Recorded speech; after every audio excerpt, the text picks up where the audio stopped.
Vintage Magic. Game, collect, invest. For more information about our consulting and professional services, visit vintagemagic.com.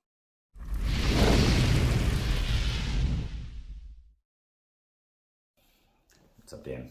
All right, guys, welcome back. It's my good friend Brian. Hey, Brian, happy birthday. Thank you. 3 days ago, I think. Yes, we are in Lanai. By the way, guys, comment below how old Brian is. First person to guess it right Gets it right. Gets it right. That's all we got. Gets it right. I don't know if I want to see the predictions, though. Right? I know. I'm curious to know what. I'm curious to know what trolling comments we get. So if I say I've been playing Magic a really, really long time. Yeah. Longer than I think. Do some simple math. Longer than most. All right, guys. So this video is going to be pretty interesting. We're going to dive into like Magic 30, the event. We attended that event recently in Las Vegas. Yeah. What was it? 3 weeks ago. Yeah. It was. Brian has his opinions about that. Why don't we start with the video like that, and then if we dive into other subjects, I could always title the video and make another video. But let's talk about the Magic 30 event.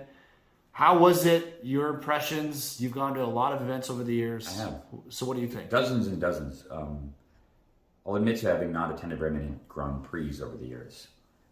I think I've only been to maybe 3 or 4 Grand Prix ever. 2 of them in Vegas, 2018, 2019. Yeah. Went to GP Vegas in Seattle. Or I'm sorry, GP Vegas, GP Seattle. Oh, they call also it in 2018, yeah. And then I think I attended, only other GP I ever went to was way back in San Francisco, around the time when Urza's Saga came out. So it was like 1999 or 2000 or something. So I haven't been to a lot of those, but I've been to a lot of obvious Magic events, and I was super excited about the prospect of a giant anniversary celebration, a real one, not one that was kind of below the scenes. If you think about back to 2018, they had 25th anniversary celebration stuff there, including a beta draft. But it didn't really feel like the event itself was coalesced around that milestone that the game had reached. Whereas they announced this as a 30th anniversary celebration, which is weird to me too, because it wasn't actually technically 30 years. I mean, you can just Google in 5 seconds when the game was released. Basically came out in July or August of 1993. Right. So that would mean that its anniversary would be in 2023 and not 2022, which is strange, but strikes me as troubling because maybe the packs that they offered were. I think it was more of just the idea that they wanted to hold a celebration because the game had sort of come back from the pandemic and we were back to playing live Magic again in a big way. And because was there even a Grand Prix Vegas in 2021? So they ditched the word Grand Prix now. And they also changed. It's called Magic Fest. No, it was Magic Fest during the era that you were playing at GP. You were playing at your tournaments, and you won the tournament, stuff like that. They changed all that stuff.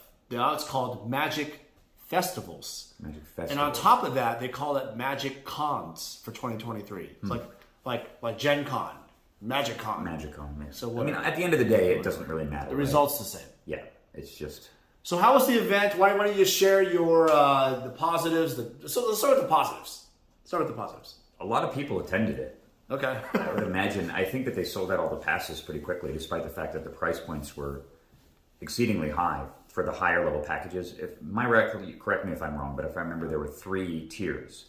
There was the baseline tier, the Sapphire Pass, which was a $250 ticket, I think. Yeah, something like that. There was, which entitled you to basically admission to the hall all 3 days, and then grab bags, like you got a little merch grab bag kind of thing, and that was basically it. And then there was the VIP pass, which was all the Sapphire stuff, and I think it was $500, and it gave you some extra VIP dinner and stuff. I honestly, I'll admit to not really reading about it in detail, right? Just because I wasn't particularly interested. The Black Lotus badge was $750. $750, right? And the Black Lotus badge gave you all of those same benefits as well as access to essentially everything. Yep. So for starters, we're talking about positive things. So it was very well attended. There were a lot of people there, and apparently they sold out of passes, and they could have put way more people in the hall. Unfortunately, with giant attendance comes overcrowding.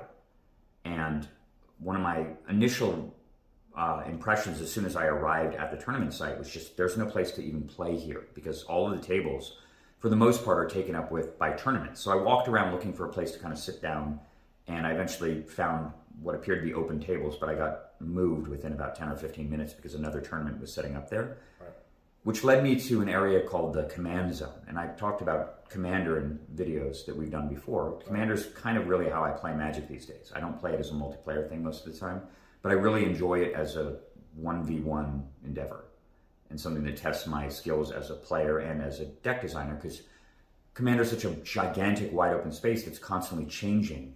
New cards get introduced to it every 3 months when a new set comes out. So it's actually very dynamic. It has a lot of the appeal of those older Eternal formats like Legacy and Vintage and stuff, and that you can play with the old cards, but it's also constantly updating.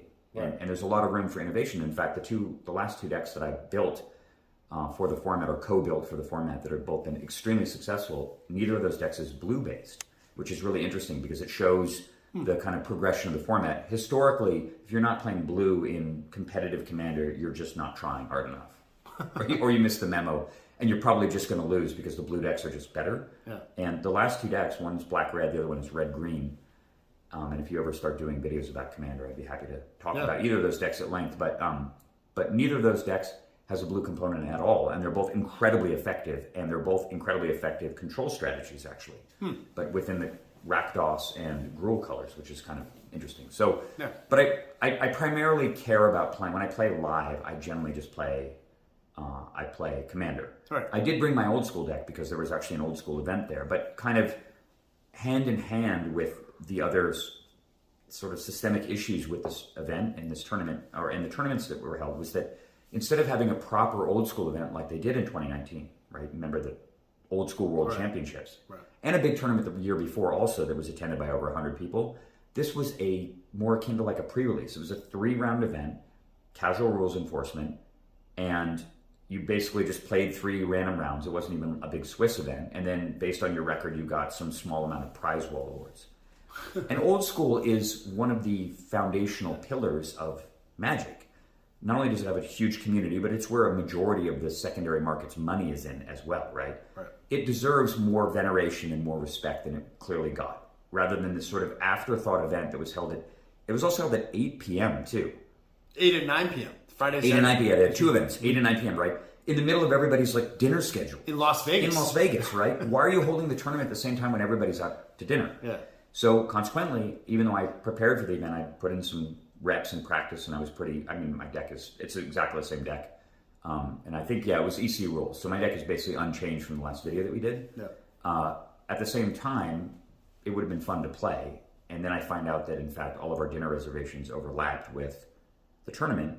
Right. And given a choice between playing a random casual 3-round tournament versus going out with friends I haven't seen in a long time to dinner in Vegas, it was a no-brainer. So I actually didn't even play any of the old school events. But I was interested in playing in Commander, and I walked up to this area that they had designated out called the Command Zone. No.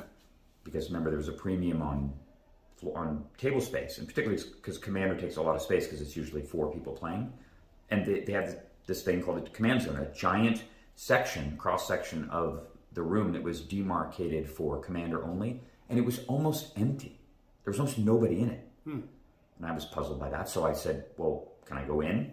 And they informed me that because I had a Sapphire Pass, that if I wanted to play in the Command Zone, I had to pay an additional $350. For what tier? For 3 days. Well, it doesn't upgrade my tier. It was an extra cost. Wow. Like a hidden cost that I didn't know about. I mean, I assume they probably talked about it. It was probably the Mox Ruby in their documentation. Yeah. Again, there might have been more tiers. Whatever the case is, they tell me that if I want to play Commander in an area that's actually demarcated for Commander, rather than all the random side events that they were holding, that I'd pay $350 additional dollars. I obviously told them, no thank you. Fuck off, please. That's ridiculous. Wow. And I mean, I paid $250 already to enter the convention, which is a substantial amount of money for an average person to pay to attend a convention, to then not allow you to play the most popular format in an area that was set out for that just struck me as being grotesque, really. Right.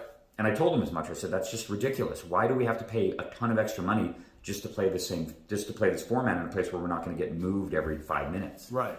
And they're like, oh, I'm sorry, man. It's just the rules. There's nothing we can do. So I didn't really wind up playing Commander that day. And when I came back the next day, they had changed the rules. They had actually opened up the Command Zone because so many people were pissed about it. Sure. And they were complaining about it. Yeah.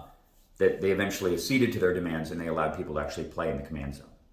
So you could go in there on the next couple of days.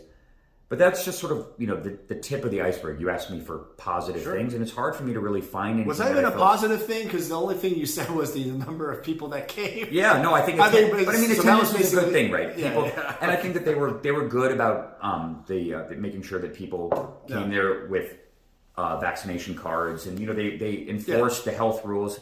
They were supposed to have a mask rule, but the mask rule was totally arbitrarily enforced. It was completely random whether or not anybody would actually come and tell you to put a mask on. Right. So I would say a good third of the people walking around just didn't have masks on, even though that was supposed to be the rule. So the enforcement on that was super lax. They had a bunch of security people. Nobody I could tell was trained or particularly cared about what they were doing, but maybe that's just what happens at convention centers anyway, that they just don't particularly care. All right, so the bare minimum. So you talked for like 10 minutes about the positives. The only one I got was really the attendance and the mask rule. Is that it? Are you kidding me? Okay, but going into the tournament, I had some real reservations. I read through most of the stuff that they were planning on doing there, and if they really wanted it to be a 30-year celebration of the greatest game ever created and its community, then inviting people to participate who have been an integral part of that process, that entire evolution of literally 3 decades. Most of the people that were actually at this tournament weren't even born when Magic came out, probably. Right. At least half of them probably weren't even born. That's a big deal. And a lot of those people, as a consequence of the fact that they will only come into the game in the last 5 or 10 years, don't have any awareness of its history or the people who have been involved in making it what it is. Not just the people who made it.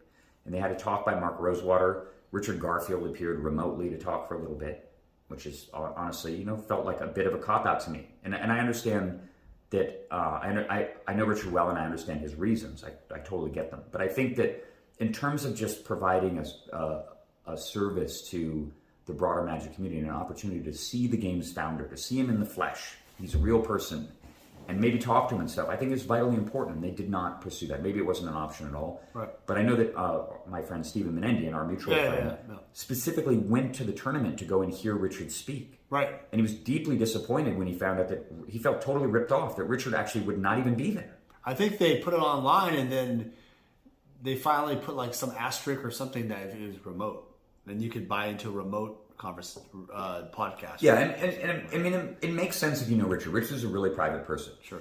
Contrary to what I think a lot of people believe, unless they follow the gaming space, Richard has never kind of rested on his laurels and his successes from Magic. The way that he works as a person creatively, he has to be creating and iterating and designing games constantly. Right. At any given time, Richard has probably between 5 to 8 different games in different stages of development. Some of them are out at publishers. Some of them are sitting on a shelf waiting to be revisited. But he's always working on new gaming ideas. He plays a ton of games. It is in his blood. And so having him involved in Magic in a way that was more concrete, more tangible, made a lot of sense. And they just didn't do it at all. So what you're saying is that they missed the this is 30 years. We need to share the history, the players, exactly. the collecting, the design, everything. Everything. Why not have like a little mini museum inside the... A mini museum. Have a tournament where you invite a bunch of like Hall of Famers and old timers, right? Wow. Yeah, there you go. They had the World Championships going on, but that was off in a little corner and they're playing digitally anyway. It's just like, it's not Magic, right? We're playing here with physical cards. The game exists and is successful, has endured all this time.